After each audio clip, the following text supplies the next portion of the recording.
Welcome to Life Sketches, a podcast with the Chico, California Steak. I'm Melanie McLaughlin, and today we are with Tamba, Sellu.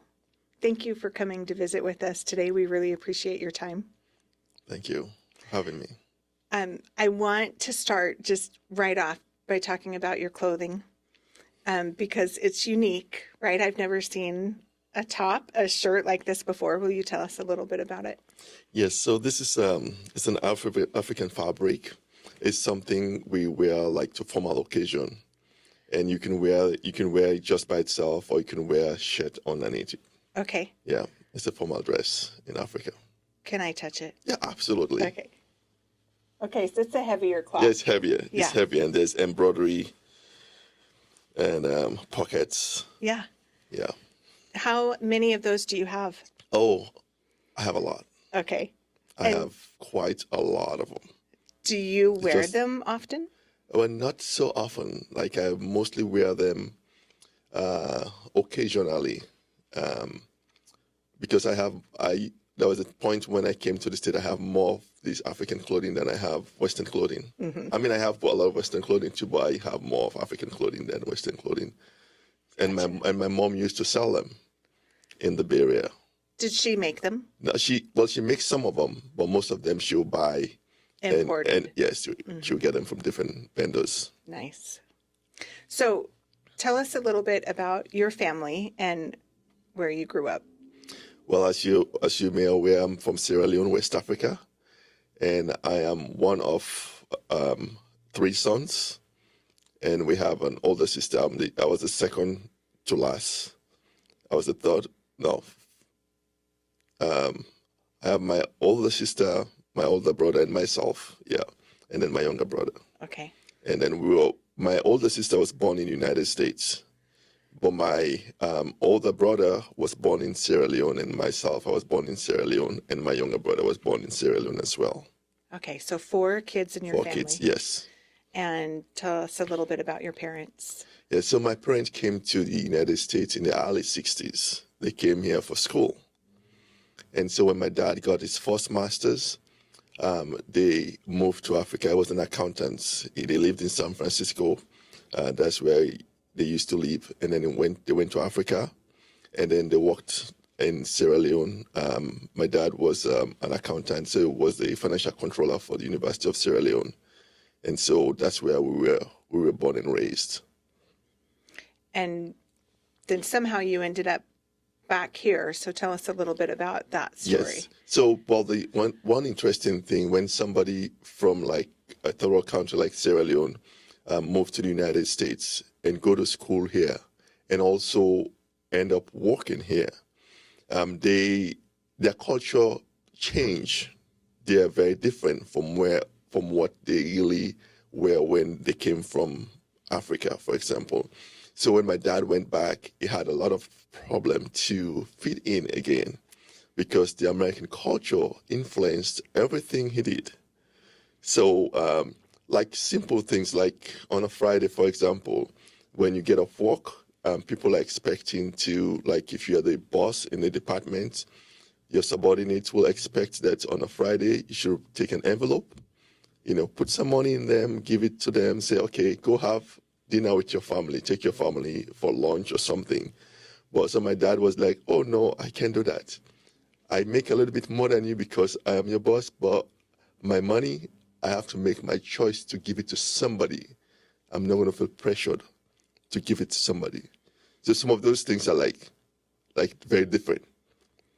It's normal in Africa to do stuff like that, but here in America, once you get the American culture and you don't want to give somebody something that you don't want to give them. You give them what you want to give them, not because of, you feel like pressure that you should give it to them.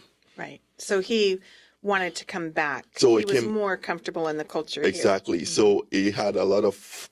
It was too. They said they always refer to my dad as an American, even though he's from Africa. I was born and raised in Africa. They always refer to him as an American because his culture have changed. Mm-hmm. He doesn't act like somebody from Africa, from Sierra Leone. So at a point, he decided to move back to the state because he was very comfortable, because people can understand him better. So he came back to the States in 84. By then, we stayed back in Africa. So 4 years later, he got sick. They had to do a bypass surgery. So because we were planning to come together, we were working on passports and other things before he got sick. And so my mom had to come to the States in '89, leaving us behind to stay with our grandparents. And so my grandma had so much influence in my life, and my grandpa as well. So they were like, I call them Mama and Papa. So you essentially grew up without your dad for a number of years, and then Absolutely. without your mom for a few years. Absolutely. Okay. So my dad, I think I probably brought a picture. I will probably show you later that we took when he was coming back to the States in '84. I think that's the last picture we have together in the same room. Wow. I mean, when I came to the States, I had to go see his graveside. Okay. In San Francisco, in Coleman, in San Francisco, just south end of San Francisco. So how did you stay close with your father when he was living on a different? Well, it was interesting because we didn't have a telephone. So we write letters. And then my dad used to record on audio tapes. So he record his voice on an audio tape. And when somebody is traveling to Africa, and then, we record this tape for several days. And then so we'll send this tape, and then we'll listen to this tape, and it will tell us, like, whatever I want to tell us, like stories, or because we didn't have a phone. And another way also, if you want to reach us really quickly, one way he used to contact us was by telegram. So telegram, it would go to a center and send like type messages of maybe like a paragraph, and then they charge them per word. And then they send that over to Sierra Leone, and then a mailman will take it this very day and go deliver it to you, because we didn't have internet or other things like telephone. Mm-hmm.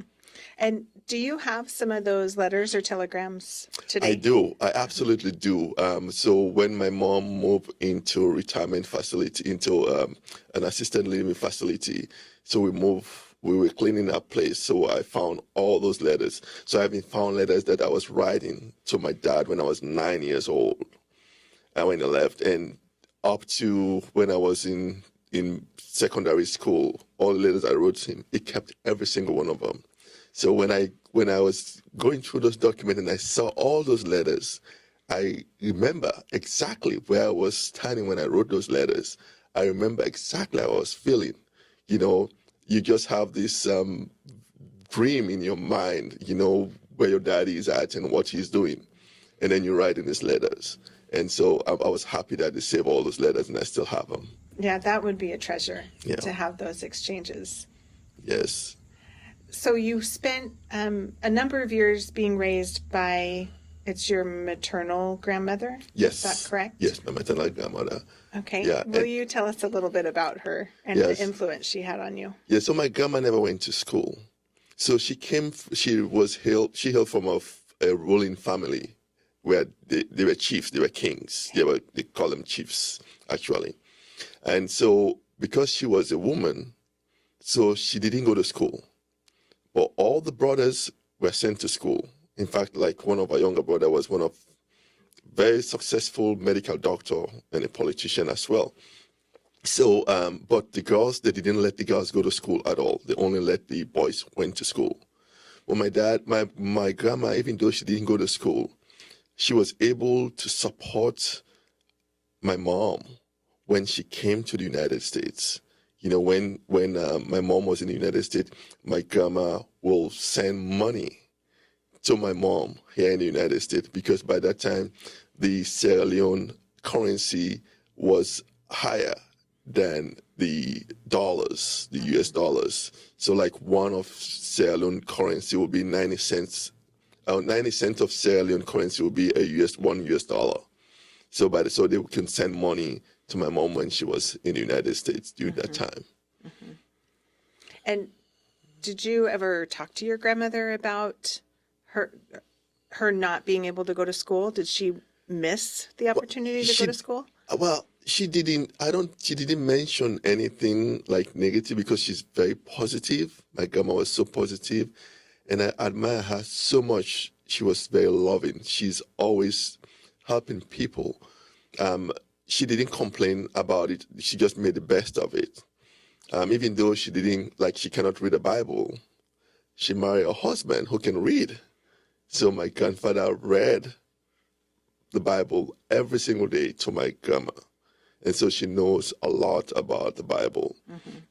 And she was just a kind person. She will cook every day. The largest dish in the home doesn't belong to anybody in the house. It's for strangers. Because in Africa, it's okay for somebody to come, just walk through your door that you're not expecting unannounced, and you're supposed to welcome and entertain that person. So, and the process of cooking in Africa takes hours because everything they cook is from scratch. Even the peanut butter, it's a process to get it to, like, now we just have peanut butter we just get from a can, from a container, we just use it right away. No, they have to, like, get the peanut, they got to roast it in the pot, they got to peel the skin off, they got to pound it, they got to roll it out to make it to a paste before. So it's a long process. So you don't want to do that when somebody is visiting with you. So when they cook, the largest dish belongs to nobody but a stranger. So when somebody just walk by, you have food to treat them. And every day I always pray that nobody comes. So I can have a lot of food in the morning. So whatever wasn't served the night before is given to you the next day. Absolutely. In the morning. And that's the cold cuts. We call it cold rice because it's left over. So we call it cold rice. And I was not really happy that my grandma will be doing all of that for people. And so when my friends will be playing soccer in the streets and I don't have the time to play soccer in the streets, I will get upset because I'm home, maybe washing dishes or taking food to, because when my grandma cook, she distributes food to all the neighbors. It's not like once a week, no, every single day she does that. And she was very consistent. And if somebody's sick from the church, she will cook for that person every single day. And who has to take it? It's going to be me. And I have to go collect the dirty dishes, bring them home, and wash them by hand every single day. To a point I break up and I said, Grandma, you know what? I don't know why you're doing this. I said, my friends are playing out and I don't have time to play. And I don't think we should do this anymore. And she talked to me and said, he said, sit down. He said, sit down here. So I sat down on the step and she said to me, I'm not doing this for me. These people I'm giving this food to, they can't give it to me. He said, by the time you grow older, I'll be dead and gone. He said, but all this I'm doing is for you. He said, any time in your life you find yourself in a different place and somebody called you and asked you to join them for dinner, think of this moment. And, when I'm saying this right now, I'm feeling chill because at that time, all I felt was I was not able to go play with my friends. I didn't realize that my grandma was doing these things and teaching me that I should learn to be helping people all the time. So that's something I learned from her, how much, you get so much satisfaction in helping people than doing things for yourself. Mm-hmm. You said that your grandfather read the Bible to her every day. Yes. And that she helped people at church. What church was she associated with? Well, my grandma and my grandpa, they were Catholic. So they put me in a Catholic primary school. They put me in a Catholic secondary school. And then, so we go to church every single day. The only day we didn't go to church was Saturday. And she was so strict with Sabbath day that we don't even cook on Sunday. We cook on Saturday for Sunday. And I think I probably brought up some pictures that I will show you later. How we cook with firewood. And so it's a long process. It's not like you cooking on a stove. You can be doing something else and just let it, whatever you cook, it's firewood. You're going to constantly be pushing those wood to get what you want to cook. And it's just a whole lot of, it takes so much time to cook in Africa. So much time. Did you learn to cook with her? Absolutely. Cooking in Africa is more of a survival skills. It's not more of a matter of choice because we don't have too many processed foods. So most of the things you eat, you have to cook from scratch. So naturally, people learn to cook really quick because you don't have much option. And if you want to eat, you have to cook. You have to learn to cook something. So you're describing living with your grandmother and helping her by taking dishes around to people. And this whole time, your parents are in the United States. Yes. And so is your older brother and sister? No. So my older sister because when my parents went first to Africa in the early 70s, they took my older sister. But she was not comfortable with the food. She didn't like the food or anything. So we had a neighbor who in San Francisco, my parents had a neighbor in San Francisco who they were very close to. So she went to go pick up my sister so my sister can come stay with her in San Francisco. So my dad said, no, you can't, I don't want you to go. So the woman, her name is Mildred Jackson, she's dead now. And so she went again the second time. And so finally my dad said, okay, well, I'll let you go take my daughter to go stay with you in San Francisco. So my sister was staying in San Francisco, but my brothers and myself were back in Sierra Leone. And then how did you yourself come over to the United States? So my parents filed paperwork for us. So in fact, the first time they filed our paperwork, they lost it in the State Department. So it took some time.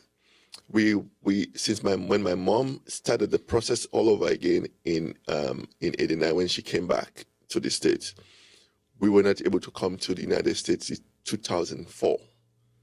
That is a long process. Yes, Yeah. It took a long time to a point where we almost gave up in the process of coming to the United States. So, but it eventually worked out. So you came in 2004. 2004. How old were you then? I was in my late 20s when I came to the United States. And you had already studied in college Yes, in Africa. So I studied tourism. So I studied tourism in Sierra Leone, but it was an associate degree. This was a level of an associate degree because we didn't have a bachelor's program for tourism. In fact, most countries in Africa don't have a bachelor's program for tourism.